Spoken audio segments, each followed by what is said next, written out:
सन 1925 में ग्रीक और बल्गेरिया में एक युद्ध सिर्फ इसीलिए लड़ा गया था क्योंकि ग्रीक का एक कुत्ता बल्गेरिया की बॉर्डर पार कर गया था। असल में बात यह थी कि एक ग्रीक सैनिक अपने भूखे कुत्ते के पीछा करते हुए गलती से बल्गेरिया की सीमा में दाखिल हो गया।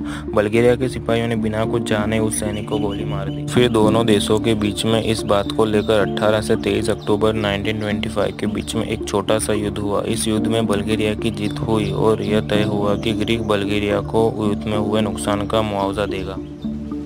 आई होप कि आपको ये वीडियो पसंद आई होगी। ऐसे ही अमेजिंग वीडियोस के लिए हमारे चैनल को सब्सक्राइब जरूर कीजिए।